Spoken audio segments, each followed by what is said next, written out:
Hello dear student, welcome to NCERT reader. तो इस video में हम लोग देखेंगे कि जो साउंड वेव है उसका क्या इम्पोर्टेंस है और उसमें क्या क्या इम्पोर्टेंट पार्ट्स है, क्या क्या इम्पोर्टेंट टॉपिक है जिसको कि आप जे मेन पॉइंट ऑफ व्यू से समझ सकते हैं और उसके बेसिस पे जो क्वेश्चंस बिल्ड किए जाएंगे तो उसको आप खुद से सॉल्व कर सकते हैं। Let's see the first term I have written here, displacement of sound wave.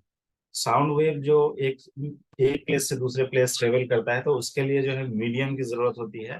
तो उसमें साउंड वेव का जो डिस्प्लेसमेंट का रिलेशन हम लिखेंगे उसमें S is equal to S is the displacement here and that is A sine omega T minus of के x.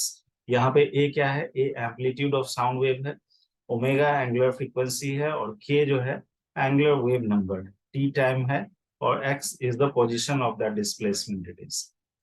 अब इसमें अगर प्रेशर का वेरिएशन होगा, क्योंकि प्रेस साउंड वेव जब एक जगह से दूसरी जगह ट्रेवल कर रहा होता है तो वहां पे प्रेशर वेरिएशन भी होगा। तो जो प्रेशर में वेरिएशन होगा that is the relation like this it will B. जो डिस्प्लेसमेंट का रिलेशन है वो साइनसोइडल है और प्रेशर का रिलेशन जो है यहाँ पे आप देख पा रहे हैं कि ये कोसाइन फॉर्मेट में हमने लिखा है। तो दैट मीन्स ये कहा जा सकता है कि जो डिस्प्लेसमेंट और जो प्रेशर वेरिएशन का जो बीच का फेज डिफरेंस होगा वो पाई बाई 2 होगा। That is the thing you need to understand. और यहाँ पे डेल्टा पी नॉट जो है that is amplitude of the maximum pressure variation, that is called amplitude of the pressure variation that you can understand. अब जो characteristic of sound है उसको हम लोग देखते हैं। नेक्स्ट पॉइंट,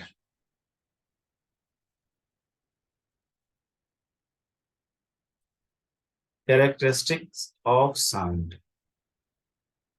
इसमें दो पॉइंट है मेजर जो आपको समझना है। एक तो इंटेंसिटी ऑफ वेव, फ्रीक्वेंसी से किस तरह से रिलेट करेगा। इंटेंसिटी ऑफ वेव जो है साउंड वेव वो एम्पलीट्यूड से किस तरह से रिलेट करेगा। That is the two things you have to understand. And the second thing कि जो इंटेंसिटी लेवल होता है, जो साउंड लेवल होगा उसको आप कैसे इंटेंसिटी को हम लोग लिखेंगे इन टर्म्स ऑफ साउंड लेवल। दो इंपॉर्टेंट पार्ट है जिसको समझेंगे। बट ऑलवेज रिमेम्बर कि जो कैरेक्टरिस्टिक ऑफ साउंड है उसमें थ्री कैरेक्टर मेन है। जो फर्स्ट वन है लाउडनेस,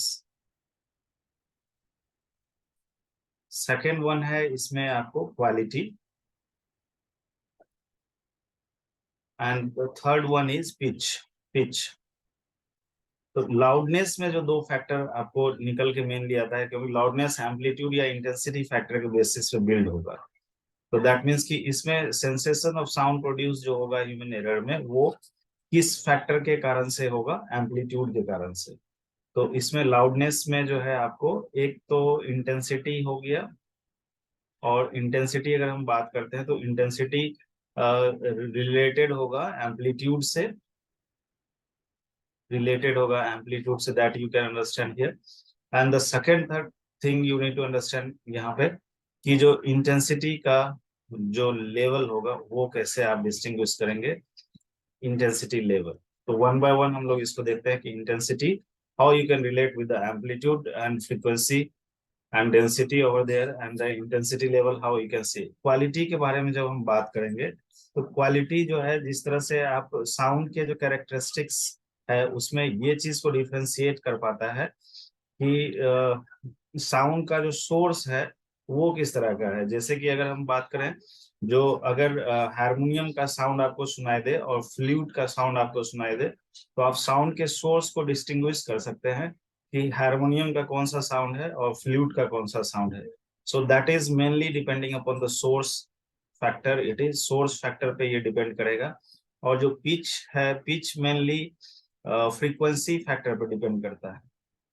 तो यहाँ पे जो तीनों क्वालिटी कैरेक्टरिस्टिक आप देख रहे हैं, लाउडनेस मेनली, इंटेंसिटी या एम्पलीट्यूड मेनली, एम्पलीट्यूड को हम बोलेंगे। क्वालिटी के लिए सोर्स हो गया कहाँ से साउंड सोर्स निकल रहा है उसके बेसिस पे आप डिस्टिंग्विश कर लेते हैं और उसका वेव फ्रंट जो है एक अलग निकल के आएगा। एंड द पिच के बारे में जो हम बात करेंगे तो पिच जो है ये किस पे मेनली डिपेंड करेगा? पिच जो है ये मेनली फ्रीक्वेंसी पे डिपेंड करेगा। तो अगर हायर पिच होगा तो इसका मतलब हम क्या बोलेंगे कि हायर पिच होने से हायर फ्रीक्वेंसी चाहिए उसमें। That is the meaning you need to understand. तो हायर पिच मतलब higher frequency, that is. Now loudness से रिलेटेड जो टर्म फर्स्ट टर्म है वो है intensity. How you can say intensity of wave. तो ये जो रिलेशन हम लिख रहे हैं ये आपको रिजल्ट है, this is just result I am writing. Intensity is it is 2 pi and then square, then frequency square, amplitude square times rho into V. और यहाँ पे पर्टिकुलर टर्म जो भी है, ये फ्रीक्वेंसी है, ये एम्पलीट्यूड है, ये डेंसिटी है और ये स्पीड ऑफ द वेव। तो यहाँ पे आपको ये दिख रहा है कि इसको अगर हम लिखना चाहें इन टर्म्स ऑफ ओमेगा भी अगर लिखना चाहे तो आप यहाँ पे 2 से मल्टीप्लाई कर देंगे तो ऊपर में जो है ओमेगा स्क्वायर हो जाएगा, then we have amplitude square, then we have rho times of B and divided by 2। ये रिलेशन आ जाएगा आपका इंटेंसिटी का। अब यहाँ पे ये चीज हमें दिख रहा है कि इंटेंसिटी डायरेक्टली प्रोपोर्शनल किसके, फ्रीक्वेंसी के। एंड फ्रीक्वेंसी दूसरा टर्म ये भी दिख रहा है कि इंटेंसिटी जो है ये डायरेक्टली प्रोपोर्शनल है किसके, एम्पलीट्यूड स्क्वायर के।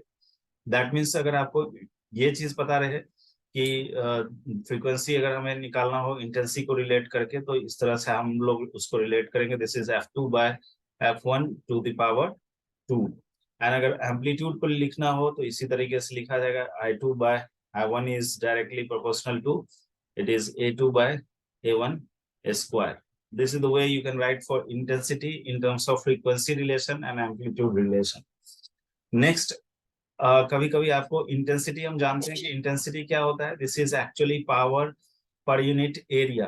तो अगर कोई स्फेरिकल सोर्स होगा जहां से कि पॉइंट सोर्स जिसको बोलेंगे, तो P is the power of that point source, power of point source जहां से कि साउंड वेव निकल रहा है, that point source it is. और उस पॉइंट सोर्स का अगर हम रेडियस की बात करें तो वो R। तो यहाँ पे ये चीज आपको दिख रहा है कि इंटेंसिटी और रेडियस में अगर हम रिलेशन की बात करें तो that intensity is inversely proportional to R square, this one. और अगर लाइन सोर्स की बात हो जाए, जो पॉइंट सोर्स है वो ना हो, लाइन सोर्स की बात हो, तो for line source what will be, for line source यानी कि सोर्स जहां से कि साउंड निकलेगा अगर वो लाइन सोर्स हो तो उस केस में ये इंटेंसिटी जो है रेडियस पे किस तरह से डिपेंड करेगा, it will be inversely proportional to R not R square. So if it is point source then intensity is inversely proportional to R square. If it is line source, then intensity is inversely proportional to R. So this is all about the intensity of a wave, and in sound wave here you can relate like this with frequency, amplitude, and here it is with the that radius of the point source or the line source it is. Now the second part, it is intensity level. So let's see, it is intensity level.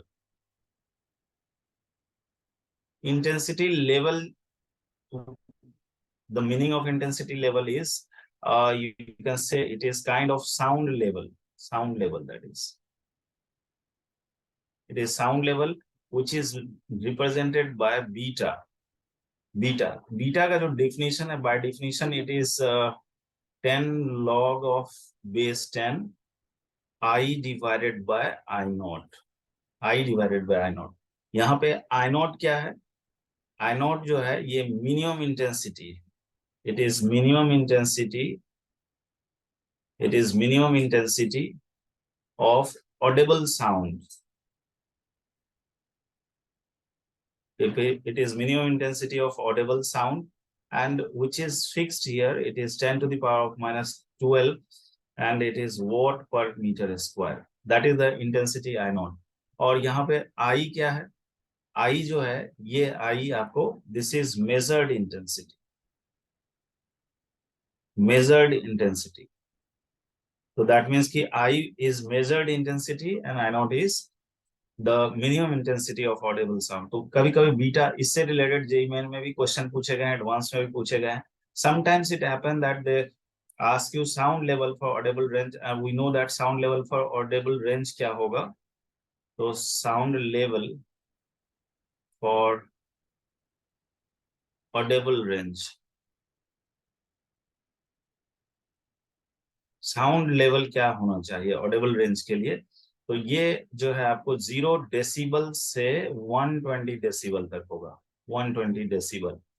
Decibel यहाँ पे जो है intensity level या sound level को के unit को distinguish किया जा रहा है. तो अगर हमारे पास दो डिफरेंट मेजर्ड इंटेंसिटी हो तो उसमें बीटा को कैसे रिलेट करेंगे? So this is the next term you can understand, it is β2 minus of β1 is equal to 10 log base 10 and it is I2 by I1, I2 by I1। यहाँ पे I2 और I1 क्या है? I2 और I1 जो है दो different measured intensity है जिसके बेसिस पे ये आपका साउंड लेवल आएगा। This is relation between β2 β1 I1 I2। इस रिलेशन के बेसिस पे भी जेईई मेन और एडवांस में क्वेश्चन पूछे जा चुके हैं। This is also important one. Now classification of waves on the basis of frequency. Frequency के बेसिस पे हम साउंड वेव को अगर क्लासिफाई करते हैं तो classification of waves based on frequency, frequency के बेसिस। तो अगर हम फ्रीक्वेंसी के बेसिस पे वेव को क्लासिफाई करें तो पहला जो वेव आएगा उसमें उसको बोलते हैं infrasonic, infrasonic, infrasonic wave. Infrasonic wave का मतलब है कि इसका जो फ्रीक्वेंसी का जो रेंज होगा that will B, it will be frequency will be lesser than 20 hertz, 20 hertz।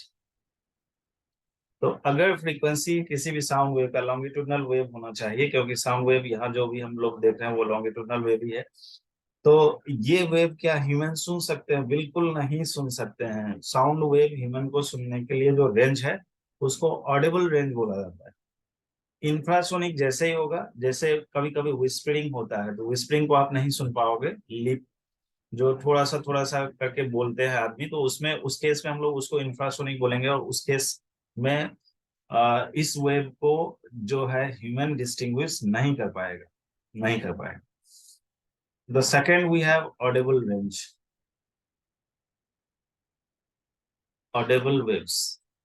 Audible waves जो भी होगा इस केस में जो फ्रीक्वेंसी का रेंज होना चाहिए it should be greater than 20 hertz and lesser than it will B 20,000 hertz और 20 किलो हर्ट्ज यू कैन से। तो ये जो रेंज होता है इस रेंज को हम लोग ऑडिबल रेंज बोलते हैं। और इस रेंज में जो हम लोग ह्यूमन जो है इस साउंड को समझ सकते हैं, प्रेडिक्ट कर सकते हैं और उनको वो डिस्टिंग्विश कर सकते हैं। That is the thing you need to understand. And the third is ultrasonic, ultrasonic waves. If it is ultrasonic wave then इस केस में क्या होना चाहिए कि फ्रीक्वेंसी का जो रेंज है वो 20,000 से ज्यादा होना चाहिए। इसको भी हम लोग नहीं डिस्टिंग्विश कर सकते हैं। लॉन्गिट्यूडनल वेव जिसका फ्रीक्वेंसी 20,000 से ज्यादा अगर हो गया तो ये जो है कौन सुनता है? इसको सुनने के लिए जो एग्जाम्पल है वो है बैट्स, बैट्स। तो इसका एनर्जी लेवल काफी ज्यादा होगा क्योंकि यहाँ फ्रीक्वेंसी आप देख पा रहे हैं कि काफी ज्यादा है, तो उस चीज को ह्यूमन डिस्टिंग्विश नहीं कर पाता है। That is the thing you need to understand here. ठीक है, नेक्स्ट है हमारे पास superposition of waves, superposition of waves, superposition of waves. Okay okay, superposition of wave हम लोग देख लेते हैं, फिर आगे नेक्स्ट बात करेंगे। So superposition of wave, superposition of wave. Wave के सुपरपोजिशन का मतलब है कि जब वेव ट्रेवल कर रहा होता है मीडियम में, तो वहां पे अगर दो या दो से ज्यादा वेव ट्रेवल कर रहे हैं तो वो मीडियम में जो डिस्प्लेसमेंट रिजल्टेंट होगा उस वेव को हम लोग बोलेंगे सुपरपोजिशन। तो मान लेते हैं कि जो वेव ट्रेवल कर रहा है, let's suppose this I am considering here wave 1 and it is travelling with some displacement y1 here. This is only wave 1 I am considering, only wave 1, and this is having displacement y1, and then let's suppose this second wave we are having, this is having the displacement, it is y2, it is only wave y2 if I'm considering here। तो wave 1 और wave 2 जब super impose होगा तो उस case में जो resultant wave होगा that will be that will be summation of y1 and summation of y2। तो यहाँ पे जो y आपको आ जाएगा, this is y1 plus y2 and this is called combined form और resultant of the wave 1 and wave 2, wave 1 and wave 2.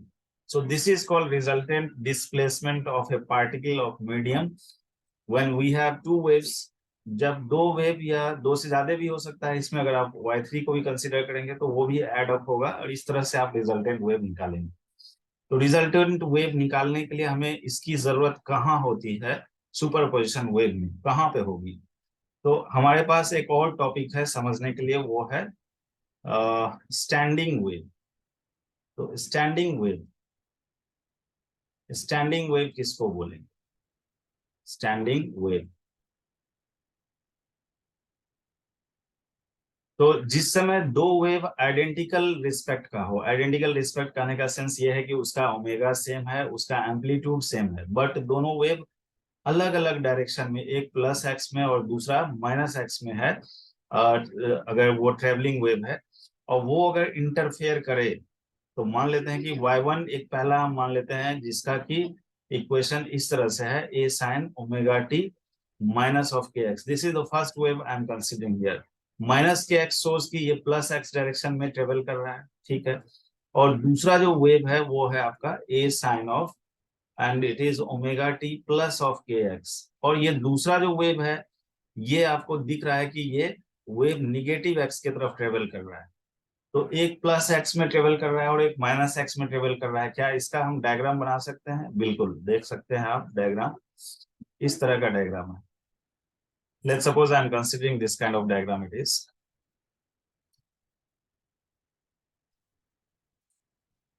This is the only one wave format I have made here. This is, let's suppose, it's vertical line here, it is this way it is। और दूसरा wave जो है आपको, जो यहाँ पे add up हो रहा है, one wave is a sin omega T minus of के x, another wave is a sin omega t plus k x. तो इस वेव को अगर हम लोग इस तरीके से बनाते हैं,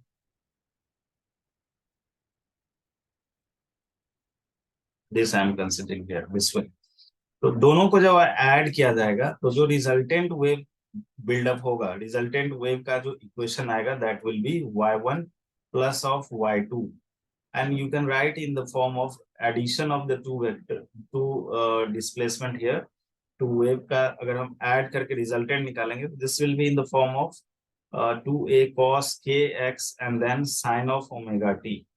तो ये जो फॉर्म हमने लिखा है यहाँ पे, यहाँ तक जो टर्म है 2a cos kx, this is amplitude, और जो sin ओमेगा टी है आपका, ये पार्ट जो है आपका साइनसोइडल नेचर को बता रहा है। यानी कि जो रिजल्टेंट डिस्प्लेसमेंट हमें मिल रहा है उसका एम्पलीट्यूड क्या है, तो उसका एम्पलीट्यूड हो रहा है, एम्पलीट्यूड जो हो रहा है, that amplitude is, it is 2a cos of kx, cos of kx, ये एम्पलीट्यूड हो रहा है। और जो रिजल्टेंट वेव हो रहा है ये आपका ओमेगा इसका जो है सेम है जो ओमेगा इसका है। तो इस तरह से जो आपको ये फॉर्मेट पे जो वेव आएगा, this is what we can say, it is a standing wave, it is a standing wave, standing wave. अब यहाँ पे स्टैंडिंग वेव को अगर हम कुछ और चीज इसमें ऐड करें, तो इसमें हमारे पास है कि अगर फर्स्ट पॉइंट कि if x is equal to 0, या x का वैल्यू जो है आप लेमडा बाय 2 रखते हैं या आप लेमडा रखते हैं, या इस तरह से, मतलब जीरो का सेंस हो गया कि x जीरो कर दिए तो एम्पलीट्यूड जीरो हो गया, ऑब्वियस सी बात है। यहाँ cos के x it will B zero, and cos के x जीरो, तो एम्पलीट्यूड यहाँ पे आपका 2a आ रहा है। तो दैट मीन्स कि ये जब भी होगा या तो इस तरह का फंक्शन हो जाए, अगर हम cos और यहाँ पे k का वैल्यू रखते हैं 2 पाई बाय लेमडा, और x के जगह पे हम लोग यूज कर लेते हैं लेमडा बाय 2, तो यहाँ से लेमडा कट जाएगा और ये कट जाएगा cos पाई माइनस 1। तो इस केस में फिर माइनस ऑफ 2 आ जाएगा। तो यानी कि या तो लेमडा बाय 2 के फॉर्मेट में x हो, लेमडा के फॉर्मेट में हो, या जीरो हो, इस तरह का जो भी होगा सो ऑन करके, तो वो आपका जो है एम्पलीट्यूड मैक्सिमम बिल्ड करेगा। उस केस में amplitude is maximum in this case, and वो एम्पलीट्यूड क्या होगा मैक्सिमम, यहाँ पे आप देख रहे हैं कि ये 2a हो जाएगा। तो जब भी इस तरह का एम्पलीट्यूड होगा कि वो मैक्सिमम हो रहा है, तो इस पोजीशन को हम लोग बोल देंगे कि ये एंटी नोड है, एंटी नोड इसको बोला जाएगा। एंटी नोड किसका बोला जाएगा? स्टैंडिंग वेव का एंटी नोड पोजीशन, ठीक है।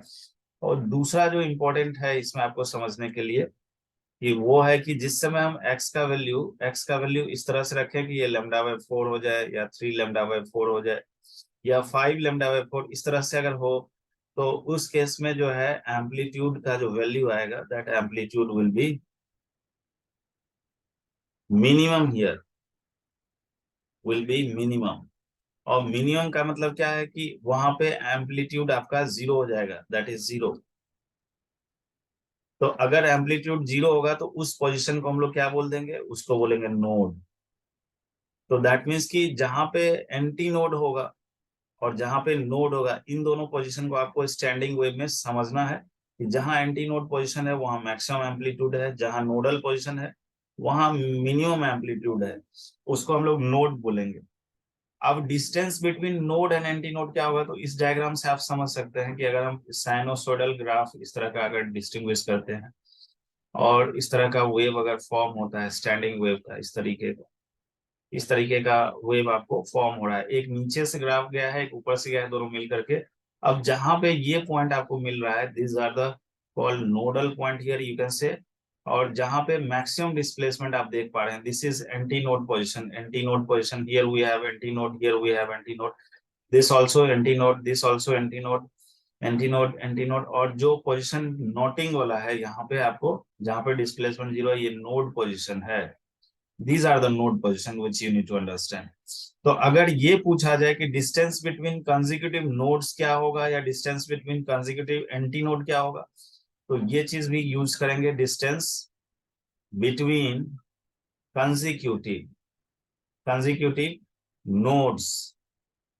जो ये डिस्टेंस होगा आपको वही होगा distance between consecutive anti nodes. तो ये दोनों बराबर होगा और ये कितना होगा? It is λ/2। और अगर ये पूछा जाए कि distance between consecutive node and anti node क्या होगा, तो वो λ/4 हो जाएगा। So this is one point which you need to remember from the antinode and node graph. And the second thing is distance between adjacent node and antinode।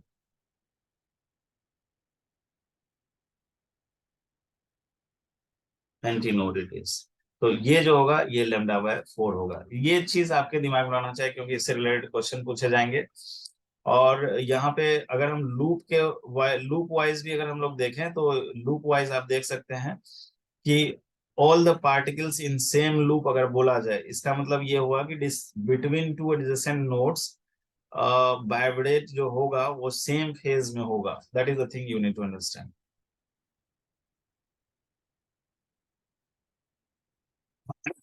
तो node जब भी होगा तो वो रेस्ट में रहेगा, नोड जब भी रहेगा तो रेस्ट में होगा, और उस पोजीशन पे कोई ट्रांसफर ऑफ एनर्जी जो है नोड पे नहीं होगा। That is the third point here you can understand the important one, that node is always at rest. It will be always at rest. There is no transfer of energy। कहाँ पे? Node पे, across ए node. तो transfer of energy नहीं होगा अगर कहीं पे, तो वो चीज आपको समझना होगा कि वो नोड पे नहीं होगा, नोड पे नहीं होगा। अब हम एक चीज और देख लें, जब इतना चीज आप देख लिए तो एक चीज आपके दिमाग में रहना चाहिए कि लॉन्गिट्यूडनल अगर हम वेव की बात करते हैं और वो अगर स्टेशनरी वेव है, तो इन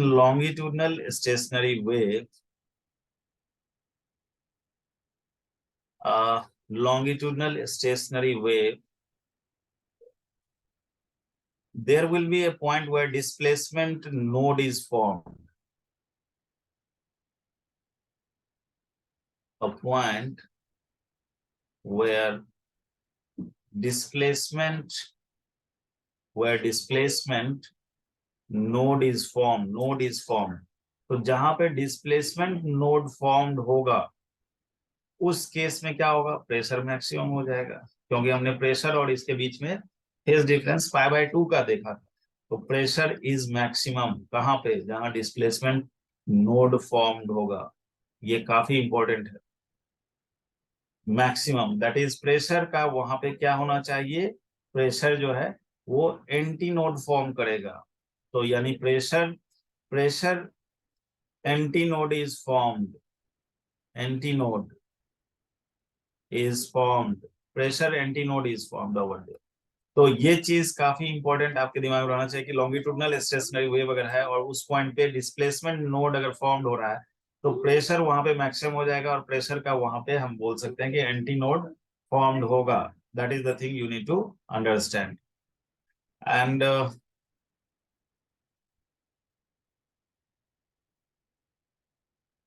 और एक चीज आप बोल सकते हैं कि जितने भी पार्टिकल्स मीडियम में पास हो रहे हैं आपको मीन पोजीशन से, वो आपको एक टाइम इंटरवल में 2 बार पास करेंगे, एक टाइम इंटरवल में। That is the thing you can get the idea from this standing wave. So this is all about the standing wave, जो कि आपको कंसेप्चुअली माइंड में रहना चाहिए। और कहाँ पे एम्पलीट्यूड मैक्सिमम होगा, कहाँ पे मिनिमम होगा, एंटी नोड एंड नोड कहाँ फॉर्म होगा, प्रेशर वेव्स से एंटी इसका डिस्प्लेसमेंट का फिर जो एंटी नोड और नोड पोजीशन बिल्ड होगा वो किस तरीके से होगा, that you should keep in mind. So these are the important point which should be there for the standing wave. The next topic we are having is sonometer. This is also uh, in advancce question has been asked from the sonometer it is, and this is actually experimental setup for the sound speed, wave speed, and all about the in terms of what you can say overtone and fundamental mode it is, or first overtone, second overtone और harmonic. सो इस चीज को distinguish करने के लिए हम लोग sonometer का बात करेंगे, जिसमें सोनोमीटर कंसेप्ट में ये होता है कि आपको एक स्ट्रिंग लगा हुआ रहेगा और एक उसमें पुली से अटैच करके एक ब्लॉक को अटैच किया जाएगा, और फिर उसमें लेंथ ऑफ स्ट्रिंग को रिलेट किया जाता है और वहां स्पीड को हम लोग रिलेट करेंगे एक दूसरे से। So let's it is, I am not going in deep. Sonometer,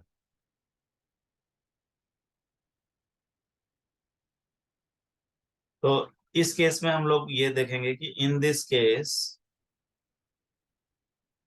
transverse stationary wave, transverse stationary wave, stationary wave are formed.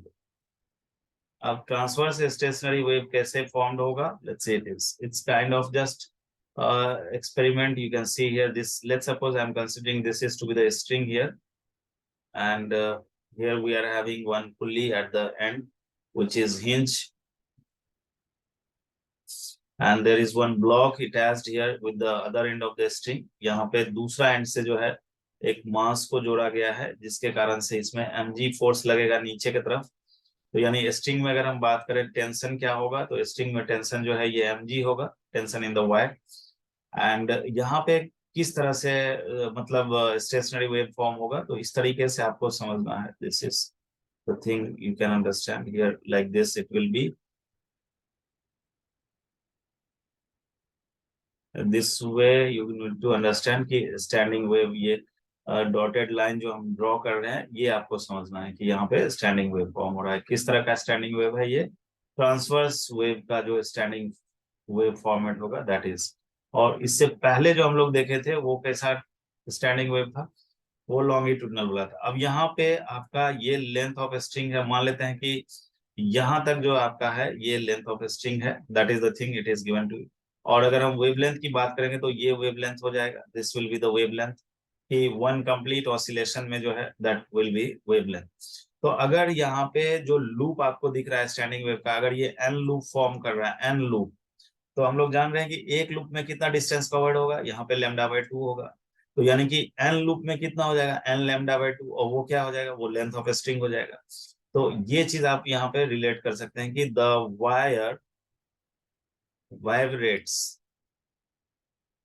In an loops. अगर ये एन लूप्स में वाइब्रेट कर रहा है तो क्या करेंगे कि एल जो होगा यानी लेंथ जो होगा, लेंथ ऑफ स्ट्रिंग जो होगा, ये एन टाइम्स ऑफ किसके हो जाएगा, लैम्डा बाय 2 के। और यहां से हमें लैम्डा मिल जाएगा किसके टर्म में, एल और एन के टर्म में। So it is 2l divided by N.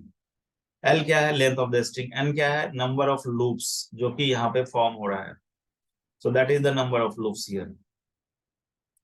Now velocity क्या होता है ट्रांसवर्स वेव के केस में, तो ये हम लोग पढ़ रखे हैं कि वेलोसिटी जो है ये tension divided by mu root under होता है, जहां पे म्यू क्या है, म्यू जो है ये मास पर यूनिट लेंथ है, मास per unit length, mass per unit length, this is what it is, mass per unit length.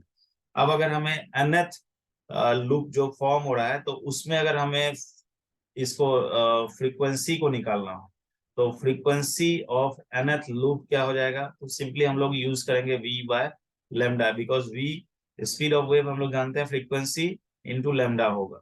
तो यहाँ पे अगर हम n टाइम्स की बात कर रहे हैं, तो n टाइम्स वो वाले लूप में लेमडा का वैल्यू क्या हो जाएगा, लेमडा तो अभी हम लोग निकाल रखे हैं, n टाइम्स वाले केस में क्या होगा, तो लेमडा निकला हुआ है 2l बाय n, इसको यहाँ रख दीजिए। सो it is v divided by 2l divided bye n। और इसके बेसिस पे आप ये चीज देख सकते हैं कि this is n by 2l and then t by mu, t by mu. तो ये जो फ्रीक्वेंसी निकल रहा है आपको, जो जितना नंबर ऑफ लूप्स वाइब्रेट कर रहा है उसका फ्रीक्वेंसी क्या होगा, अगर n का वैल्यू हम 1 रखे 2 रखे उस तरीके से, तो उसके बेसिस पे आप इसको रिलेट कर सकते हो। This is very important and so many times JEE Main JEE Advanced question जो है इस टॉपिक से आ चुका है आपको, जिसमें आपको ये बोल दिया जाएगा कि ये फर्स्ट हार्मोनिक है, ये सेकंड हार्मोनिक है, ये थर्ड हार्मोनिक है, या ये ओवरटोन है। तो उस तरह के केस को हम लोग कैसे समझेंगे, इसके लिए हम एक चार्ट को देखें जिसके बेसिस पे आप सारे चीजों को खुद से डिस्टिंग्विश कर सकते हैं। Let's see this. तो सबसे पहला जो कॉलम है इसको हम लोग मान लेते हैं कि पाइप का ये लेंथ है। पाइप किस तरह का हो सकता है, पाइप या तो पाइप लेंथ जो है हम इसको मान लेते हैं कि एल है। और पाइप दो तरह का होगा, एक या तो ओपन पाइप होगा और एक या तो क्लोज पाइप होगा। तो ओपन पाइप किसको बोलते हैं, ओपन ऑर्गन पाइप, या क्लोज ऑर्गन पाइप किसको बोलते हैं, सॉरी। तो ओपन ऑर्गन पाइप और क्लोज ऑर्गन पाइप का भी हम डायग्राम आपको बताते हैं। Let's see it is. तो दो तरह का होगा, थोड़ा सा शॉर्ट में करना होगा। तो ओपन और एक क्लोज्ड, दो ऑर्गन पाइप की बात करेंगे। ओपन का मतलब है दोनों तरफ ओपन एंड होना चाहिए, that is the meaning of open. और क्लोज का मतलब है एक तरफ एंड क्लोज होगा, दूसरे तरफ ओपन होगा, that is the meaning of closed. तो अगर ओपन ऑर्गन पाइप है और इसमें फंडामेंटल मोड की बात होगी, fundamental mode,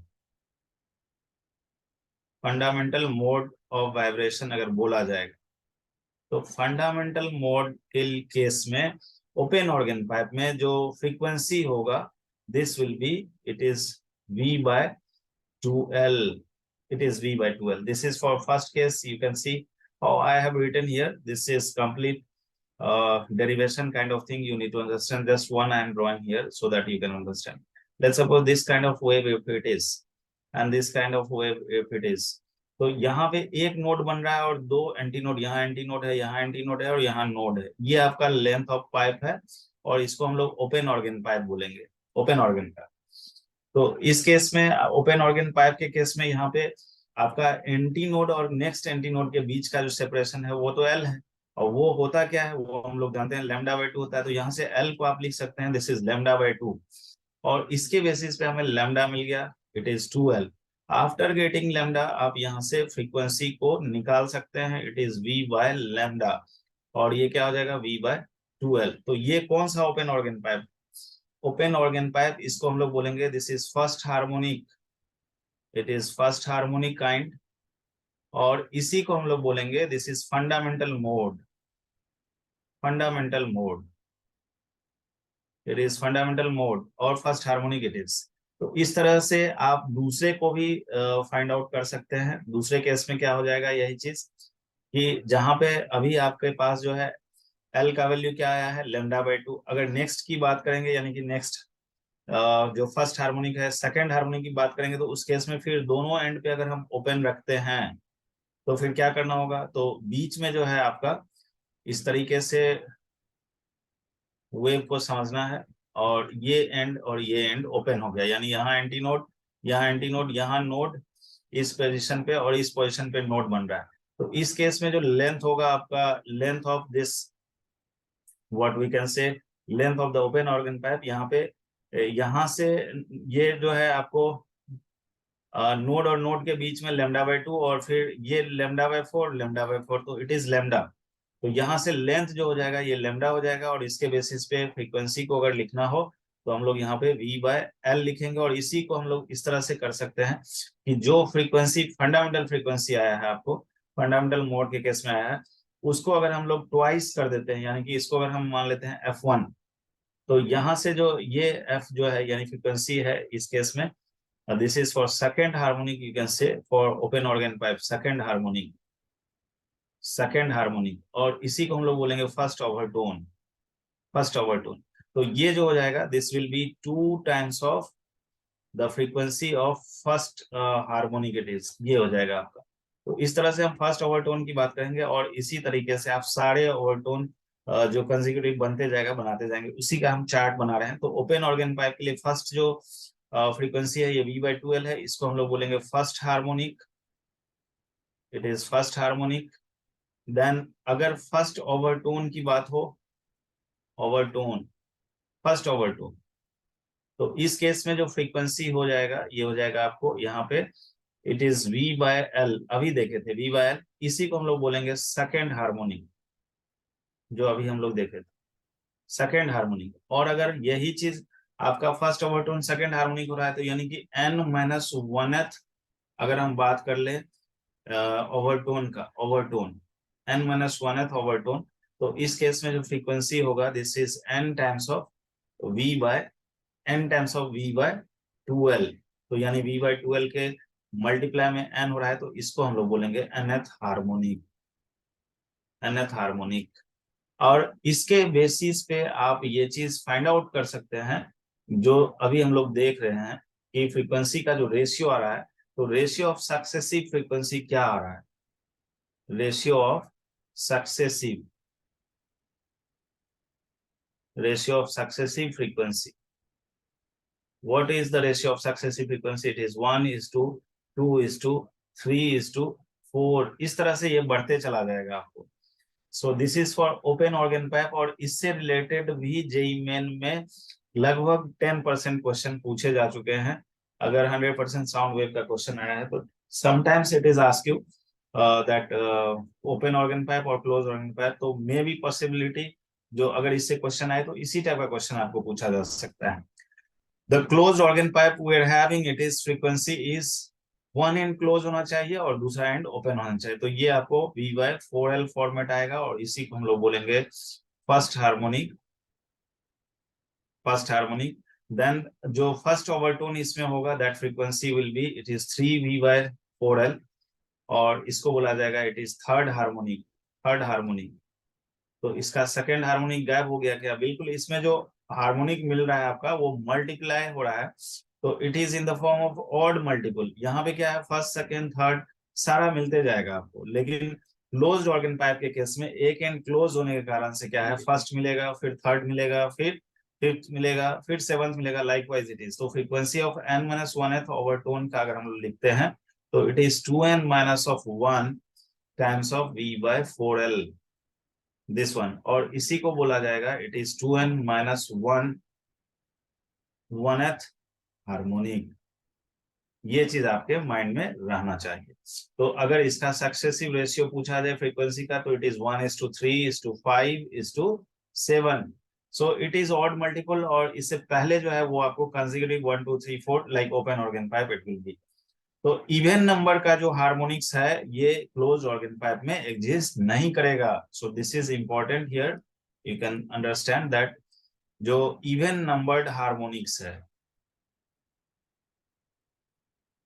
even numbered, that is it is second harmonic और फोर्थ हार्मोनिक, और लाइक इस तरह का जो भी हार्मोनिक होगा, harmonics do not exist in closed organ pipe. ये चीज ध्यान रखेंगे कि जो क्लोज ऑर्गन पाइप है उसमें इवन नंबर का हार्मोनिक्स एग्जिस्ट नहीं करेगा। That is a very important. Now there is also one term जो कि आपको जानना जरूरी है। इंड करेक्शन क्या होता है? इंड करेक्शन कभी कभी पूछा गया है आपको एडवांस लेवल पे, जेईई मेन लेवल पे भी पूछा गया है। तो आप इस चीज को भी देख लें क्योंकि ये इंपॉर्टेंट पॉइंट है इसमें। End correction, what is end correction?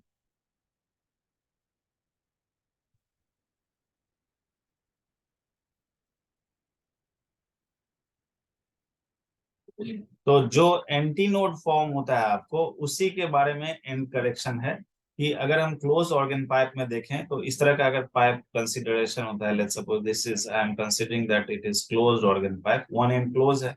अब इस पॉइंट पे क्लोज इन के तरफ जो है एंटी नोड बनेगा। ठीक है, तो इसका जो एंटी नोड वाला जो पार्ट है, let's suppose I am considering that this kind of wave it is, let's suppose this is the wave I am considering here, this kind of wave it is forming from this end, it is getting just touch here it is, and इसके बाद ये इस तरह से अगर wave आपको निकल रहा है इस तरीके का, तो इस केस में क्या होता है कि जो इसका लेंथ है आपको लेंथ से थोड़ा आगे जो ये पहुंच जाएगा, अगर इसका जो एंड पॉइंट है, तो इसमें क्या होता है कि जो एंड पॉइंट है और जहां पे एंटी नोड बन रहा है इसके बीच में कुछ करेक्शन होना जरूरी है। वो क्या होता है कि एंटी नोड जो फॉर्म होता है वो स्लाइटली आउटसाइड हो जाता है ओपन एंड से। ओपन एंड से यानी कि मान लेते हैं जहां तक ओपन एंड है आपका उससे अगर आगे ये फॉर्म हो रहा है एंटी नोड, तो उस केस में क्या होना चाहिए कि यहाँ तक आपका ये चला गया है, यहाँ से यहाँ तक। तो इसमें क्या होगा कि इसमें लेंथ के साथ साथ कुछ एंड करेक्शन है जो ऐड होना जरूरी है, तभी वहां हम एंटी नोड को ले पाएंगे। तो length plus some E value I am considering here which E is called, E का वैल्यू जो है इसी को एंड करेक्शन बोलते हैं, और ई का जो वैल्यू कंसिडरेशन आप करेंगे वो होगा 0.6 times of r. R is the radius of cross section of this pipe it is, जो पाइप कंसिडरेशन में लिया गया है उसका जो रेडियस ऑफ क्रॉस सेक्शन है उससे 0.6 मल्टीप्लाई करेंगे, that will give you the end correction here. तो जब भी क्लोज ऑर्गन पाइप होगा इस केस में आप देखिए कि इस केस में अगर हम nth के लिए लिखते हैं, ओपन के लिए भी हो सकता है ये चीज, तो ओपन एंड में दोनों तरफ एंटी नोड फॉर्म होगा, क्लोज में एक तरफ एंटी नोड फॉर्म होगा। तो यहाँ पे जो ये एंड करेक्शन हो रहा है, तो इसके लिए जब हम ओपन क्लोज इन के लिए अगर हम लिखेंगे तो nth के लिए हो जाएगा 2n-1 and then it is v and then divided by 4 times of, यहाँ पे आप देखिए जो चार्ट लिखा गया है इस चार्ट में क्या है, 2n-1 v/4 l है, l। तो l के जगह पे l ना होकर के it will B 4 l plus of e, l plus of e, only e add करना है किसमें, l में। तो ये nth ऑर्डर का जो आपका फ्रीक्वेंसी बिल्ड करेगा क्लोज ऑर्डर पाइप में वो आ जाएगा। ये हम तब यूज करेंगे जब एंड करेक्शन क्वेश्चन में दिया जाएगा या पूछा जाएगा। तो this is for closed organ pipe, I have written here closed organ pipe. और ऐसा क्यों होता है, क्योंकि ये चीज आपको पता होना चाहिए कि एंटी नोड जो फॉर्म्ड होगा वो स्लाइटली आउटसाइड होता है ओपन एंड से, स्लाइटली आउटसाइड फॉर्म होता है। तो उस आउटसाइड होने के कारण से वहां पे जहां पे एंटी नोड फॉर्म हो रहा है उस लेंथ को अगर आप कंसिडरेशन करेंगे तो उसमें एक एंड करेक्शन को ऐड करना होगा। जो लेंथ ऑफ ट्यूब है उसमें एक एंड करेक्शन जो यहाँ पे हमने लिया है ई, इसको ऐड करना होगा और उसके बेसिस पे आप फ्रीक्वेंसी को निकालेंगे। That's it. यही चीज आपके दिमाग में रहना चाहिए और इससे आप क्वेश्चंस जो भी पूछा जाएगा एंड करेक्शन में वो बन जाएगा आपसे। और दूसरा ओपन ऑर्गन पाइप के लिए भी होगा।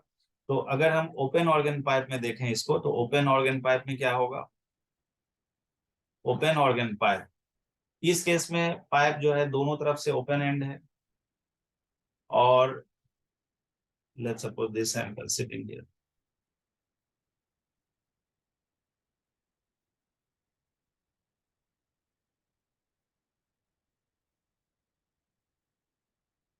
अब इस तरह से आपका जो ओपन एंड हो रहा है तो दोनों तरफ जो एंटी नोड फॉर्म होगा that will B outside the length of the tube, जो आउटसाइड है। तो इधर भी आपका एक ई जुड़ रहा है, यानी कि एक एंड करेक्शन ऊपर एक तरफ हो रहा है और दूसरे तरफ भी एक एंड करेक्शन एडअप होगा। तो जो फॉर्म है इसमें आपको फ्रीक्वेंसी लिखने का, फ्रीक्वेंसी इसमें कैसे लिखते हैं, तो it is n times of v by 2l। तो 2l में हम लोग क्या करेंगे, l में l प्लस ऑफ 2e को जोड़ देंगे, दैट्स इट। यहाँ पे 2e क्यों जोड़े हैं, क्योंकि यहाँ पे ओपन ऑर्गन पाइप होने के कारण से इसमें दोनों तरफ आपको ऐड करना होगा। तो यहाँ से यहाँ तक का जो लेंथ होगा जहाँ पे एंटीनोड फॉर्म हो रहा है, this length is actually not only L, it will B L plus of 2e। तो 2e जो आप जोड़ रहे हैं यही आपका एंड करेक्शन बनाएगा, और उसके बेसिस पे तब आप फ्रीक्वेंसी वाले फॉर्मेट में यूज करेंगे। तो उससे आपको जो बोला जाएगा कि nth ऑर्बिट के लिए, सॉरी nth हार्मोनिक निकालना है या nth ओवरटोन निकालना है, उसके लिए nth हार्मोनिक का निकालना है, तो nth हार्मोनिक के लिए ओपन ऑर्गन पाइप में nv/2l होता है, और nv/2l के जगह पे अब हम लोग यूज करेंगे nv/2l plus of 2e in case of open organ pipe. If it is close organ pipe, in that case 2n-1v/4l plus e। बस जो फॉर्म आप नॉर्मल ऑर्गन पाइप के लिए जान रहे हैं उसमें एंड करेक्शन को जोड़ना है। अगर क्लोज होगा तो ओनली ई जुड़ेगा, अगर ओपन होगा तो 2e जुड़ जाएगा, दैट्स इट। बस ये चीज आपके दिमाग में रहना चाहिए। अब क्वेश्चन पूछा जाता है आपको रिजोनेंस ट्यूब से रिलेटेड इसमें, कि रिजोनेंस ट्यूब वाला केस का कंडीशन क्या है, इसको हम डिस्कस करते हैं। तो रिजोनेंस ट्यूब से रिलेटेड जो क्वेश्चन पूछा जाएगा वो क्या है, लेट्स सी। तो मान लेते हैं कि ये एक ट्यूब है जिसमें कि आपको वाटर फिल किया हुआ है, यहाँ पे यहाँ तक वाटर है इसमें। इससे related JEE Main JEE advance सब में क्वेश्चन पूछा जा चुका है, दिस इज ऑल्सो इम्पोर्टेंट। और यहाँ पे जो है एक जो है यहाँ पे हमारे पास जो है वाइब्रेटर है, और जिससे क्या किया जाएगा कि यहाँ पे आपको साउंड प्रोड्यूस किया जाएगा, जिसका फ्रीक्वेंसी आपको दिया हुआ है, let's suppose F, F is the frequency, here it is. और जिसके कारण से यहाँ पे एक वेव फॉर्म हो रहा है जो कि आपको इस तरह से ये क्लोज ऑर्गन पाइप की तरह काम करेगा, यहाँ तक ये वेव फॉर्म कर रहा है। और इसका लेंथ मान लें कि अगर ये लेंथ आपका L1 है, इफ इट इज L1, और दूसरा फॉर्मेट इसमें ऐसा हो कि इस तरह का ऑर्गन पाइप है, और इसमें जो है वाटर यहाँ तक फिल है, लेट्स सपोज हियर यहाँ तक वाटर आपका फिल है, और इसमें इस तरह का वेव फॉर्मेट अगर हम कर पा रहे हैं, no no is not correct, इस तरह का है कि यहाँ पे क्लोज एंड है, तो इस तरह से, और फिर ये जो है आपको यहाँ पे ओपन एंड हो जा रहा है इस तरीके का। तो दैट मीन इस तरह से अगर ये वेव फॉर्म हो रहा है, दिस इज नॉट, इस तरह से वेव होना चाहिए।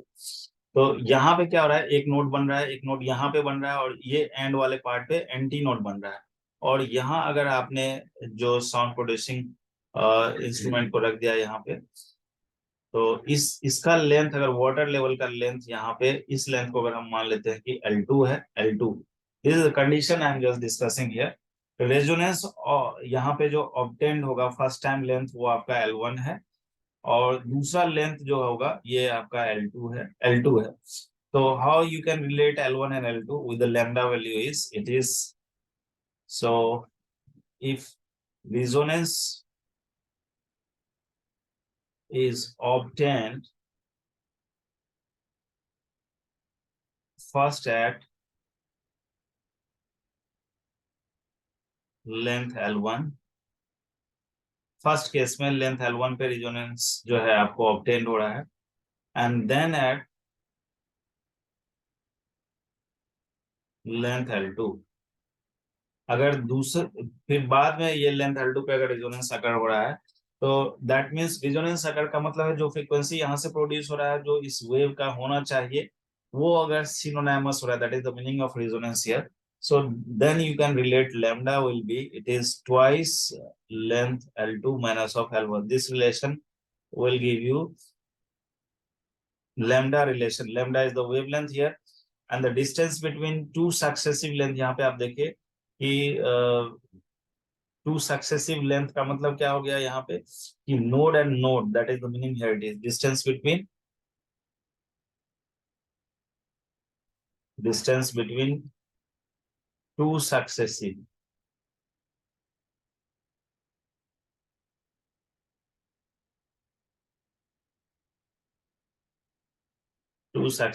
lengths, ये लेंस में जो होगा इसके बीच का जो डिस्टेंस होगा that will be lambda by 2.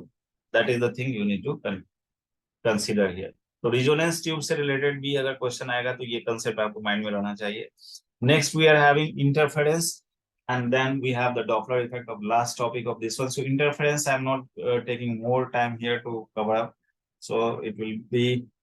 And interference you have seen in case of wave optics also. So how you can interfere, how the two waves interference maybe constructive, maybe destructive interference, depending upon that you can find out.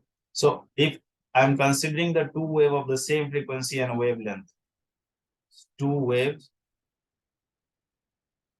of same frequency and wavelength, two wave of the same frequency and wavelength, if it is y1, I am considering here it is a1 sine and it is omega t minus of kx, and y2 I am considering here it is a2 sine omega t minus of kx, and suppose some phase difference I am considering here phi. इस case में अगर हम इसके intensity को मान लें कि ये I1 है और यहाँ पे इंटेंसिटी जो है ये आपको c times of a1 square हो रहा है. a1 is the amplitude here, you can see this one.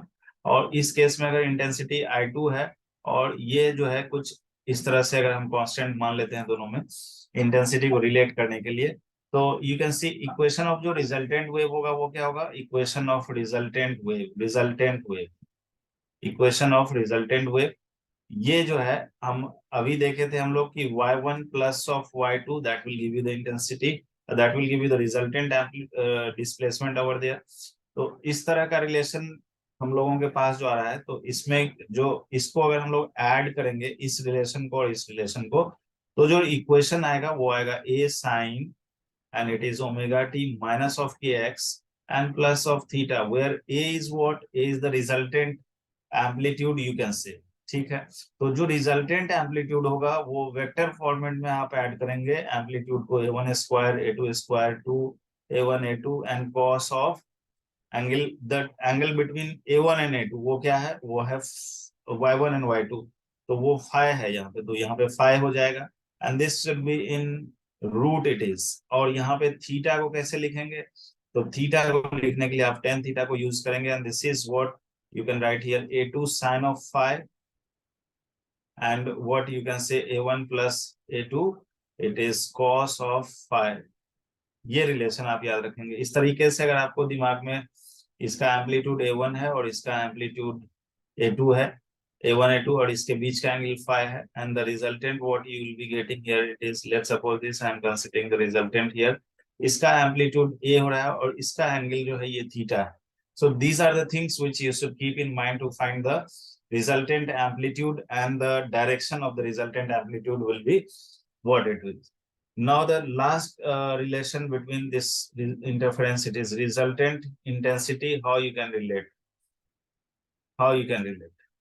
Intensity, as we have this relation here, you can see a1 square, तो intensity वहां पे क्या आ जाएगा, यहाँ पे हो जाएगा this is I is the resultant intensity, this is I1 plus of I2 and then 2 root under I1 I2 and then we have it is cos phi,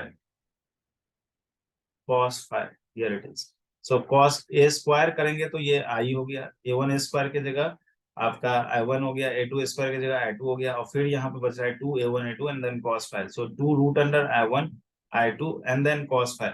So this is the resultant intensity you can write for the resultant intensity you can write here it is. So जब भी दो wave interfere करेगा तो उस case में intensity के लिए हम लोग इसी रिलेशन को यूज करेंगे. अब इसमें depending upon the phi value that it is what you can say what will be the maximum intensity here, you can see अगर maximum intensity इसमें निकालना हो तो हम लोग क्या करेंगे, maximum intensity.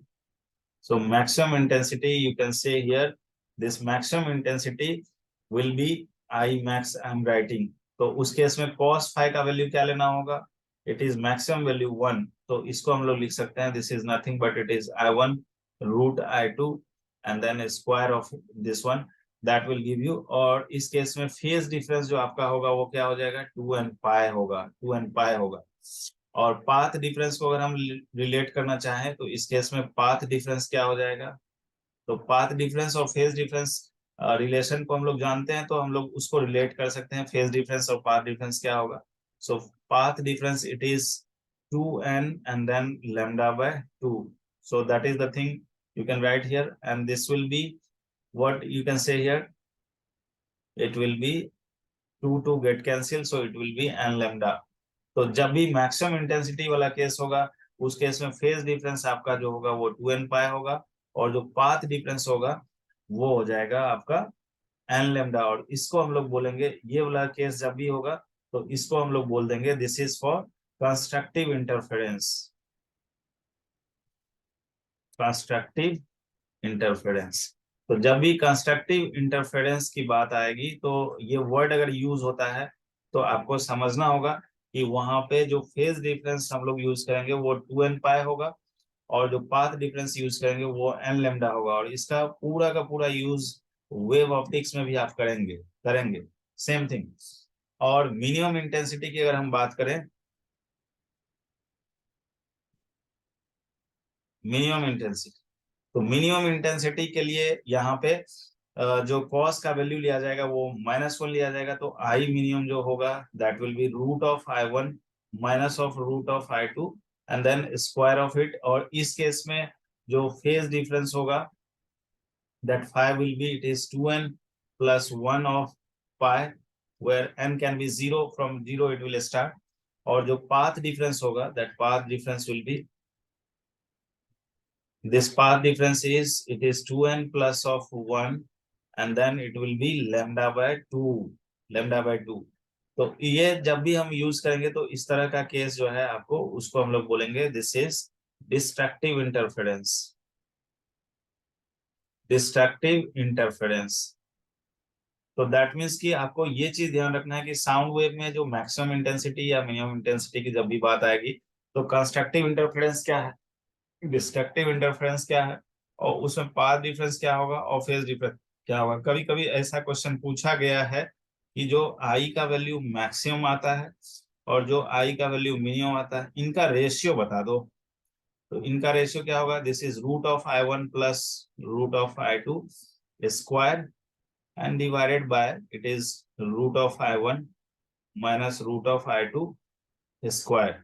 ये दोनों का रेशियो है। और इसको अगर और सिंप्लीफाई आप करेंगे तो this is, you can right here, this is, अगर हम इस तरह से इसको लिखें तो this is in terms of I1 and I2 here I can write like this, root under and then plus 1 square of this जो न्यूमरेटर पार्ट है, and then denominator part also it is I1 by I2 root under and then -1 and then square of it, ऐसे हम लोग लिख सकते हैं। और इसको अगर आप देखें तो इसको दूसरे टर्म में हम लिखना चाहें तो एम्पलीट्यूड के टर्म में भी लिख सकते हैं। तो जो न्यूमरेटर में है वो A1 प्लस ऑफ A2 इसका स्क्वायर है, और जो डिनोमिनेटर में है वो A1 माइनस ऑफ A2 इसका स्क्वायर है। तो ओवरऑल इसमें जो है हम लोग इसके पूरे टर्म में स्क्वायर को यूज कर सकते हैं। This is what I wanted to write here. This is square of the A1 plus A2 by A1 minus A2 square of it। और इसको ऐसे भी आप लिख सकते हैं, this is nothing but A1 by A2 plus of 1 square और divided by, तो रेशियो कभी कभी एम्पलीट्यूड का आपको अगर दिया हो रहेगा तो you can find out here it is the same thing A1 by A2 minus 1 square of it। So these are the forms which you need to understand what is the ratio of the I max by I minimum value। And इस समय इसमें अगर आप ये चीज एक और चीज सोच लें कि अगर I1 I2 इक्वल हो जाए, if I1 is equal to I2, if I am considering this I1 and I2 are equal, तो इस केस में I max कितना होगा। तो अगर इसको हम लोग मान लें कि ये I0 के बराबर है, let I0 it is, so I max में आप देखिए मैक्सिमम में जब भी जाएंगे तो इसका रूट और इसका रूट, तो ये 2√I0 का स्क्वायर, तो यानी कि जो √2 I0 है उसका स्क्वायर है, तो वो क्या हो जाएगा, it is 4I0, just 4I0, so it will B 4I0। और अगर हम इसमें आई मिनिमम की बात करेंगे, क्योंकि दोनों सेम है, तो आई मिनिमम 0 हो जाएगा, 0 हो जाएगा।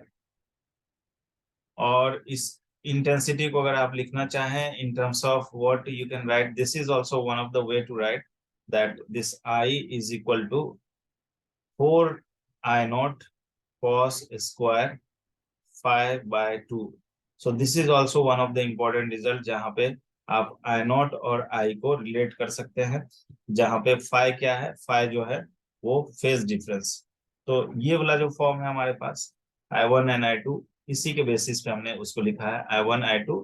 सो इसको आप क्या कर लेंगे, I0 इसको भी I0, इसको भी I0, इसको भी I0 रख देंगे, तो फिर ये फाइनल रिजल्ट आपका वही आ जाए, this one I is equal to 4I0 cos square phi। So this is also important result. यहाँ पे आप फाइ का वैल्यू अगर 0 रख देते हैं तो दिस विल बी 4I0, जिस समय की मैक्सिमम एम्पलीट्यूड होगा, यानी कि फाइ का वैल्यू 2n पाई फॉर्मेट में होगा। और जिस समय मिनिमम निकालना हो तो उस केस के लिए जो है फाइ का वैल्यू क्या होना चाहिए, इट इज 2n+1 पाई के फॉर्मेट पे होना चाहिए, और उसके बेसिस पे निकालेंगे तो आई का वैल्यू 0 आ जाएगा।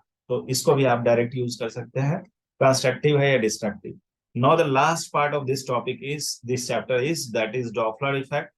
एंड डॉपलर इफेक्ट के बारे में हम लोग अब डिस्कस करेंगे। डॉपलर इफेक्ट जो है ये आपको मेनली दो चीज पे निर्भर करता है। एक तो ये आपको किस चीज के बारे में है कि ये अपरेंट फ्रीक्वेंसी के बारे में आपको बताएगा, यानी कि मेनली जो क्वेश्चन है डॉपलर इफेक्ट पे, वो अपरेंट फ्रीक्वेंसी के बारे में हमें जानकारी होनी चाहिए। दूसरा आपको ये चीज जानकारी होनी चाहिए कि there will be a source source and an observer, ठीक है। अब सोर्स और ऑब्जर्वर के बीच में तालमेल आपको देखना है कि सोर्स और ऑब्जर्वर के बीच में रिलेटिव सेपरेशन इज इंक्रीजिंग और डिक्रीजिंग। अगर रिलेटिव सेपरेशन बढ़ रहा है, यानी कि सोर्स और ऑब्जर्वर के बीच में रिलेटिव सेपरेशन अगर इंक्रीजिंग अगर होगा, तो जाहिर सी बात है कि सोर्स और ऑब्जर्वर के बीच में डिस्टेंस बढ़ने के कारण से, रिलेटिव सेपरेशन बढ़ने के कारण से एपरेंट फ्रीक्वेंसी जो होगा, apparent frequency, this will be lesser than the actual frequency. इसको हम F0 मान लेते हैं। तो F0 जो है ये एक्चुअल फ्रीक्वेंसी, यानी कि यहाँ पे एपरेंट फ्रीक्वेंसी जो होगा, जो सुनाई देगा ऑब्जर्वर को, कहाँ से, सोर्स से, वो जो है कम हो जाएगा नेचुरल फ्रीक्वेंसी से। कब, जब उस दोनों के बीच का, सोर्स और ऑब्जर्वर के बीच का सेपरेशन जो है वो इंक्रीजिंग हो। This is the first thing you need to keep in mind. And the second क्या है कि अगर रिलेटिव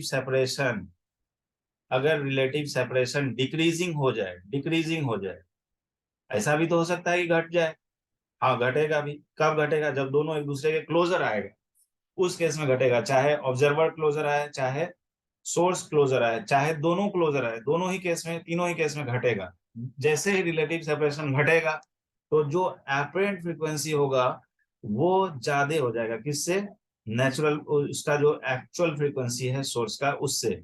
यानी ऑब्जर्वर को ज्यादा साउंड सुनाई देगा, कब, जब वो क्लोजर होगा, यानी कि रिलेटिव सेपरेशन दोनों के बीच का जो है वो डिक्रीज करेगा। बस इसी कंसेप्ट को आपको यूज करना है, और कैसे यूज करना है that I am just telling you.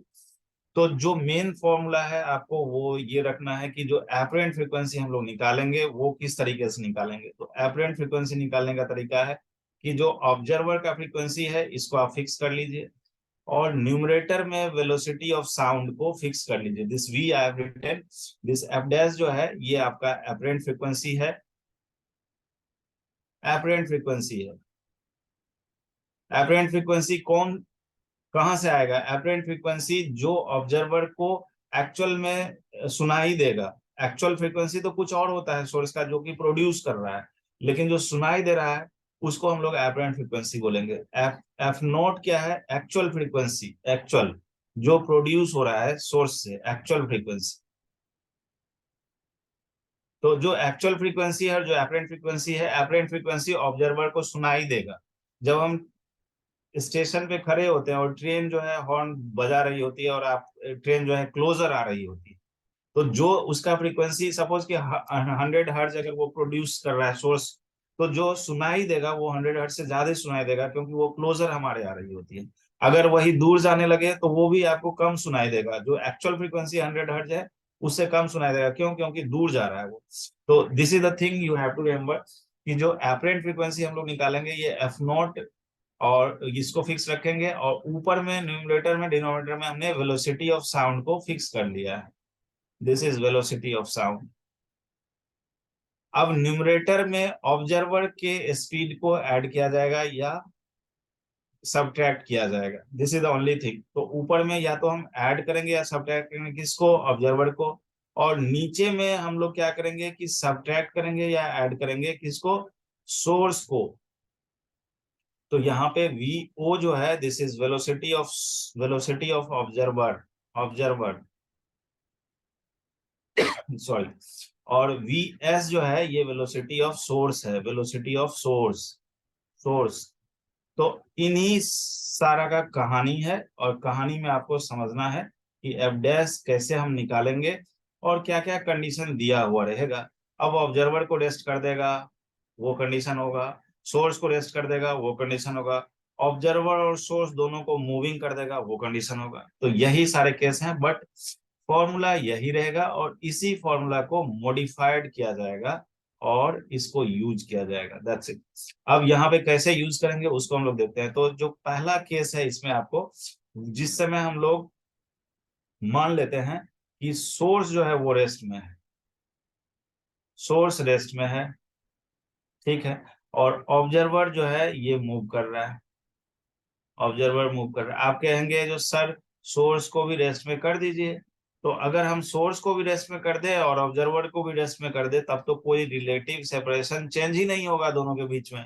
और अगर रिलेटिव सेपरेशन इंक्रीज या डिक्रीज नहीं करेगा तो ऑब्जर्वर को यही लगेगा, ऑब्जर्वर को वही लगेगा जो उसका एक्चुअल फ्रीक्वेंसी है वही उसको लगेगा, सुनाई भी देगा। अपरेंट फ्रीक्वेंसी एक्चुअल फ्रीक्वेंसी में कोई फिर चेंजेस नहीं आएगा। ये तो अपरेंट तब होगा जब there will be some relative separation, increase और decrease between source and observer, that is the main thing you need to understand. अब इसमें पहला केस हम लोग देखते हैं कि ऑब्जर्वर जो है वो मूव कर रहा है, कहां से मूव कर रहा है? Away from source, away from source. तो इस केस में observer moves away from source, away from source. तो अगर अवे मूव करेगा तो इसका फ्रीक्वेंसी में एफ नॉट को फिक्स कर दिए, और ऊपर और नीचे में हम जान रहे हैं कि वेलोसिटी ऑफ साउंड और वेलोसिटी ऑफ साउंड को फिक्स कर दिए। अब सोर्स तो मूव कर नहीं रहा है तो वेलोसिटी ऑफ सोर्स तो जीरो है, और वेलोसिटी ऑफ ऑब्जर्वर तो वीओ है। वो ऊपर में ऐड होगा या सब्ट्रैक्ट होगा, क्योंकि ऑब्जर्वर कहाँ जा रहा है? दूर जा रहा है, किससे? सोर्स से। तो उसको कम सुनाई देगा कि ज्यादा सुनाई देगा? ऑब्वियस है कम सुनाई देगा। तो कम सुनाई देने के लिए ऊपर में माइनस होगा या प्लस होगा? माइनस होगा, that's it.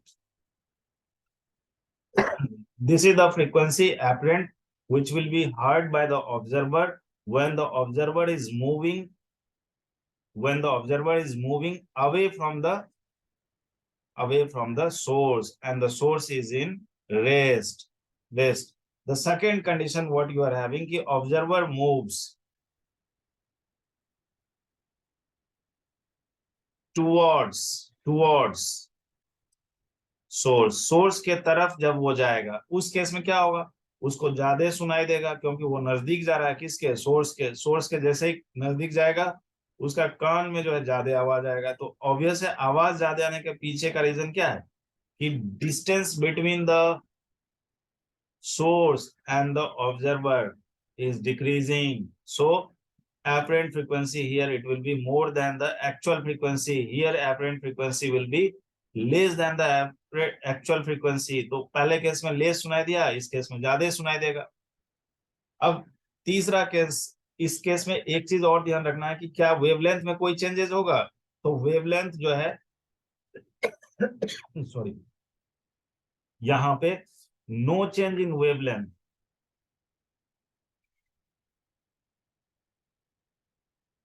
No change in wavelength. तो आप कहेंगे सर फ्रीक्वेंसी में तो चेंज होता नहीं है, फिर ये फ्रीक्वेंसी कैसे चेंज कर गया? ये फ्रीक्वेंसी बदल नहीं रहा है, जो सोर्स का फ्रीक्वेंसी है वो वही फ्रीक्वेंसी है, बट जो हमें सुनाई देगा, सुनाई जो देगा, जिसको हम एपरेंट बोल रहे हैं, it's not actually, it's apparent. तो जो सुनाई देगा वही बदल जा रहा है। वो क्यों बदल रहा है? क्योंकि वहां रिलेटिव सेपरेशन जो है वो या तो बढ़ रहा है या घट रहा है, बट एक्चुअल फ्रीक्वेंसी जो है वो कभी बदलेगा नहीं। जो सुनाई दे रहा है वो एपरेंट फ्रीक्वेंसी है, वो आपको, जिसको हम बोलेंगे एपरेंट, इट्स नॉट एक्चुअल। तो फ्रीक्वेंसी बदल रहा है क्या? नहीं, फ्रीक्वेंसी नहीं बदल रहा है। जो हमें सुनाई पड़ रहा है, जो ऑब्जर्वर को ऑब्जर्व हो रहा है, वो कुछ बदल के आ रहा है। और उसके पीछे का लॉजिक क्या है? Separation between observer and source. If it is increasing और decreasing, then only apparent frequency will be there. That is the thing. तो जो पहला केस हमने देखा, इसमें सोर्स को हमने क्या कर दिया? रेस्ट में, और ऑब्जर्वर को मूव करा दिया। अब दूसरा केस होगा जिसमें सोर्स को मूव कराएंगे, ऑब्जर्वर को रेस्ट कर देंगे। ठीक है, तो ऑब्जर्वर को अब रेस्ट में डाल दीजिए, ऑब्जर्वर एट रेस्ट। और किसको मूव करा दें? Source, source moves. तो इस केस में भी दो केस होगा कि जिस समय ऑब्जर्वर जो है वो आपको रेस्ट में है और सोर्स उसके तरफ जा रहा है या अवे जा रहा है। तो सोर्स जिस समय तरफ जा रहा है, source moves towards, towards observer. तो जब ऑब्जर्वर के तरफ जाएगा तब क्या होगा? उसको एपरेंट फ्रीक्वेंसी ज्यादा सुनाई देगा। तो ज्यादा के लिए हमने आपको बताया था कि एफ डैश एफ नॉट को फिक्स कर लो, और ऊपर में न्यूमरेटर में वी और वी वेलोसिटी ऑफ साउंड को फिक्स करो। अब यहाँ पे क्योंकि ऑब्जर्वर तो रेस्ट में है, यानी वेलोसिटी ऑफ ऑब्जर्वर है नहीं, न्यूमरेटर में कुछ नहीं होगा, डिनोमिनेटर में वेलोसिटी ऑफ सोर्स हो जाएगा। तो सोर्स में, इसमें वेलोसिटी ऑफ साउंड में ऐड करेंगे कि सब्ट्रैक्ट करेंगे? अगर हम ऐड करेंगे तो एफ डैश घट जाएगा, अगर हम सब्ट्रैक्ट करेंगे तो एफ डैश बढ़ जाएगा। तो ये क्या होना चाहिए? एफ डैश बढ़ना चाहिए, क्योंकि सोर्स जो है वो किधर जा रहा है? ऑब्जर्वर की तरफ जा रहा है। तो यानी यहाँ पे v minus of v S होना चाहिए यहाँ पे।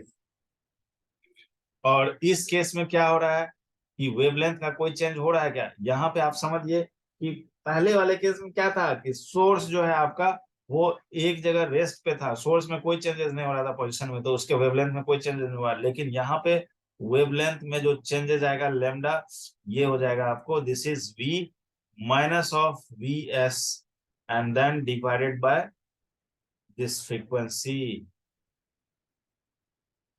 तो यानी कि यहाँ पे जो स्पीड हम लोग कंसीडर कर रहे हैं, वो जो स्पीड ऑफ साउंड है उसमें से सोर्स के साउंड, सोर्स के स्पीड को घटा दे रहे हैं और तब फ्रीक्वेंसी से डिवाइड कर रहे हैं। तो ये एपरेंट वेवलेंथ की बात कर रहे हैं, apparent wavelength. Then the second case we are having, source moves away from observer. तो जिस समय अवे होगा उस समय क्या होगा? जाहिर सी बात है उस समय उसको कम सुनाई देगा। यहाँ पे जो एफ डैश आपने निकाल रखा है ये ग्रेटर है किससे? एफ नॉट से, इस केस में। लेकिन इस केस में जो एफ डैश हम लोग निकालेंगे, ये जो होगा तो ये एफ नॉट से छोटा हो जाएगा, क्योंकि ऑब्जर्वर जो है दूर जा रहा है किससे? सोर्स से। और source moves away from observer, observer तो रेस्ट में है, सोर्स दूर जा रहा है। तो जो वो साउंड को प्रोड्यूस करेगा वो उसे कम सुनाई देगा। So this will be v plus of v s. नीचे में हमने प्लस को यूज किया है। इसी तरीके से हम अगर वेवलेंथ को भी निकालेंगे एपरेंट के लिए, तो इसमें भी v plus of v s को ही यूज करेंगे, और इसके बेसिस पे आप एपरेंट वेवलेंथ निकालेंगे। आप कहेंगे सर पहले वाले केस में एपरेंट वेवलेंथ क्यों नहीं निकाले? तो यहाँ पे मूविंग कौन है? सोर्स। सोर्स जब मूव करेगा तभी उसके वेवलेंथ में चेंजेस आया जाएगा। और जब सोर्स मूव नहीं कर रहा है तो उस केस में क्या हो रहा है कि उस केस में जो है आपको वहां पे फ्रीक्वेंसी एपरेंट ओनली आप कैलकुलेट करेंगे, वेवलेंथ में कोई चेंजेस नहीं हो रहा है। The third case what here, sorry, third case what we are having, कि जिस समय दोनों मूव करेगा, बोथ मूव, बोथ मूव्स। तो जब दोनों मूव करेगा उस केस में आपके पास जो केस है, केस वन, कि जिस समय both approach each other, this is the first case, both approaching each other. Approach का मतलब ये हो गया कि दोनों एक दूसरे के तरफ बढ़ रहे हैं, ईच अदर। यानी कि मान लो कि ये सोर्स है तो ये इधर की तरफ आ रहा है वीएस से, और ये ऑब्जर्वर अगर है और ऑब्जर्वर इधर आ रहा है ये वीओ से, दोनों एक दूसरे की तरफ आ रहा है, तो ये वाला केस जो है सबसे ज्यादा अपरेंट फ्रीक्वेंसी यहीं पे आएगा। This is f naught and it will be v plus of v naught and नीचे में v minus of v s हो जाएगा, जहां पे वी नॉट और वी एस जो है ये आपको सोर्स और ऑब्जर्वर का स्पीड है। दूसरा केस इसमें होगा जिसमें source following the observer, following the observer. This is the second case. Force जो है, सॉरी सोर्स जो है ये ऑब्जर्वर को फॉलो कर रहा है, तो मान लो कि सोर्स इधर से जा रहा है, ये वीएस है, ये सोर्स हो गया, और ऑब्जर्वर भी इसी डायरेक्शन में जा रहा है, ये ऑब्जर्वर हो गया। तो इस केस में आप जो यूज करेंगे रिलेटिव अपरेंट फ्रीक्वेंसी के लिए वो ये हो जाएगा कि सोर्स और ऑब्जर्वर सेम डायरेक्शन में होने के कारण से जो ऊपर का टर्म है वी, इसमें माइनस हो जाएगा वी नॉट का, और जो नीचे का टर्म है वो आपका माइनस ही रहेगा। That's it. ये क्योंकि ये इसको फॉलो कर रहा है तो ये अपरेंट फ्रीक्वेंसी ज्यादा होगा, बट ऊपर में माइनस हो जाएगा। That is the thing you have to understand relatively it is. The third one कि observer following the source, observer following the source, this is the third condition which you can understand that source मान लेते हैं कि इस direction में move कर रहा है और इसका स्पीड वीएस है, और ऑब्जर्वर जो है वो इस डायरेक्शन में ऑब्जर्वर जा रहा है, किसको फॉलो कर रहा है, सोर्स को। कौन? ऑब्जर्वर। तो इस केस में जो इसका फ्रीक्वेंसी होगा apparent, this will be, it is v plus of v naught divided by v plus of v s. नीचे में भी प्लस होगा, ऊपर में भी प्लस हो जाएगा अपरेंट निकालने के लिए, और इस केस में आपका अपरेंट फ्रीक्वेंसी ये आ जाएगा। And the D case when both are receding each other, जिस समय दोनों जो है एक दूसरे से दूर जा रहे हैं, so both moving away from each other, away from each other। तो जिस समय दोनों एक दूसरे से दूर जा रहे हैं, मान लो कि इधर सोर्स इधर की तरफ जा रहा है, this is the source moving with vs and this is the observer, it is and it is moving with vo। तो इस केस में क्या होगा कि न्यूमरेटर वाले पार्ट में आपका जो होगा वो माइनस हो जाएगा, क्योंकि v minus of v naught इसमें कम सुनाई देगा इसको, और नीचे वाले में प्लस हो जाएगा, प्लस vs ये हो जाएगा। तो दैट मीन्स कि this is the frequency which is the minimum frequency he will observe. Minimum ये सबसे कम फ्रीक्वेंसी ऑब्जर्व होगा, क्योंकि ऊपर में माइनस है जो कि घट रहा है, और नीचे में प्लस है जो कि और जो है ये घट जाएगा। तो दैट मीन्स कि ये वाला केस में मिनिमम फ्रीक्वेंसी आएगा। और जो फर्स्ट केस हम लोग देखे थे ये वाला केस, इस वाले केस में क्या होगा कि जब दोनों एक दूसरे को अप्रोच कर रहा है, so in this case we are having maximum apparent frequency, maximum, this is the case when we are having maximum apparent frequency, and this is the case when we are having minimum apparent frequency। ये सारे case जो है आपको Doppler effect के एक एक करके हमने बताया है, सो दैट कि क्वेश्चन नहीं छूटना चाहिए। That is the only thing you have to keep in mind. Doppler effect में क्वेश्चन इसी को घुमा फिरा करके पूछा जाएगा, and question will be solved in just 1 minute, 1.5 minutes. It is not more than that. So I hope this chapter is now easy for you to solve in JMN April session. I hope it is easy for you to understand everything. Thank you.